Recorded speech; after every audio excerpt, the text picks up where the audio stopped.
जिनकी साइकिल्स पहले से ही इरेगुलर है, तो वहां पर क्या देखने को मिलता है, हार्मोनल इम्बैलेंसेस बढ़ते चले जाते हैं। हम पेशेंट्स की हिस्ट्री लेते हैं तो हमें कहीं ना कहीं ये फैक्टर कॉमन देखने को मिलता है कि प्रीवियसली ऐसा उनका रूटीन रहा है, ऐसा कुछ उन्होंने फॉलो किया है, जिसकी वजह से अब फर्टिलिटी में इश्यूज आ रहे हैं। जहां पर हार्मोनल इम्बैलेंसेस आ जाते हैं वहां पर आपके पूरी बॉडी का मेटाबॉलिज्म डिस्टर्ब हो जाता है।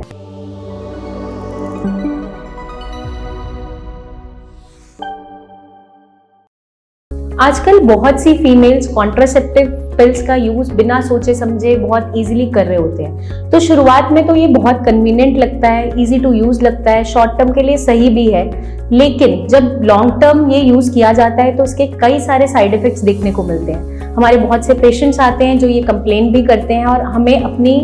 कंडीशंस के बारे में बताते हैं। सो हेलो एवरीवन, मैं डॉक्टर प्रगति गुप्ता और आज इस वीडियो में हम आपको बताने वाले हैं कि कॉन्ट्रासेप्टिव पिल्स का लॉन्ग टर्म यूज कैसे आपकी फर्टिलिटी को इफेक्ट कर सकता है, क्या इसका इम्पैक्ट है और ऐसा क्यों देखने को मिलता है। तो आइए जानते हैं इसके बारे में। अगर हम लॉन्ग टर्म कॉन्ट्रासेप्टिव पिल्स का यूज कर रहे हैं तो हमारी जो फर्टिलिटी है उस पर इम्पैक्ट आना स्टार्ट हो जाता है, क्योंकि वेट गेन होना शुरू हो जाता है पेशेंट के अंदर, स्पेशली वो पेशेंट्स जिनके अंदर इरेगुलर पीरियड्स ऑलरेडी प्रेजेंट है, जिनकी साइकिल्स पहले से ही इरेगुलर है। तो वहां पर क्या देखने को मिलता है, हार्मोनल इम्बैलेंसेस बढ़ते चले जाते हैं, क्योंकि ऑलरेडी वो कुछ बीमारियों से सफर कर रहे होते हैं, जैसे कि पीसीओडी है, हाइपोथायरॉयडिज्म है, थायराइड इश्यूज, ये सारे के सारे केटर कर रहे होते हैं। तो वहां पे अगर कॉन्ट्रासेप्टिव पिल्स रेगुलर यूज में ली जाती है तो आपकी बॉडी में हार्मोनल इम्बैलेंस क्रिएट होना स्टार्ट हो जाता है, जिसकी वजह से फर्टिलिटी इश्यूज आगे चलकर आने स्टार्ट हो जाते हैं जब आप कंसीव करना चाहते हैं उस समय पर। तो अगर आपको कॉन्ट्रासेप्टिव पिल्स का इस्तेमाल करना है तो डॉक्टर की सही गाइडेंस के अंडर ही करें, बिना सोचे समझे खुद से नहीं आपको करना है, प्रॉपर गाइडेंस लेनी है, डॉक्टर आपको गाइड करेगा तभी आपको इसका इंटेक कर सकते हैं, ताकि आपको आगे चलकर ये सारी परेशानियां ना झेलनी पड़े। क्योंकि जब फर्टिलिटी इश्यूज आते हैं, इम्प्लांटेशन अच्छे से नहीं हो पा रही होती है, आप कंसीव नहीं कर पा रहे होते हो और हम पेशेंट्स की हिस्ट्री लेते हैं तो हमें कहीं ना कहीं ये फैक्टर कॉमन देखने को मिलता है कि प्रीवियसली ऐसा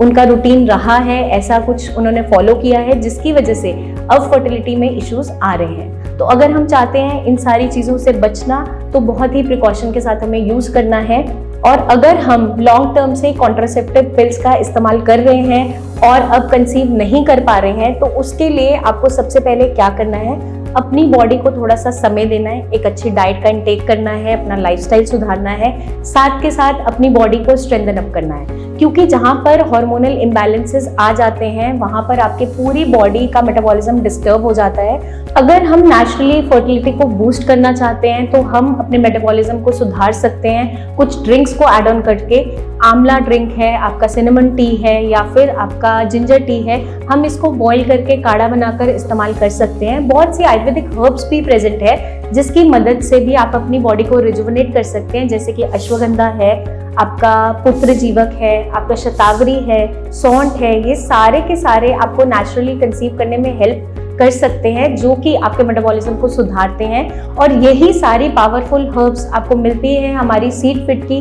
फर्टिलिटी किट के अंदर, जो आपको दोबारा से नेचुरली कंसीव करने में हेल्पफुल साबित हो सकती है। आपकी कोई भी क्वेरीज हैं, क्वेश्चंस हैं, उसको ज़रूर पूछिए, कमेंट करके आप पूछ सकते हैं, या फिर आप और भी कोई जानकारी लेना चाहें तो हमारी टीम ऑफ डॉक्टर से, हमारे एक्सपर्ट से कंसल्ट कर सकते हैं। इस वीडियो में बस इतना ही, जल्दी हम आपसे फिर मिलेंगे, तब तक के लिए अपना ध्यान रखिएगा एंड टेक केयर।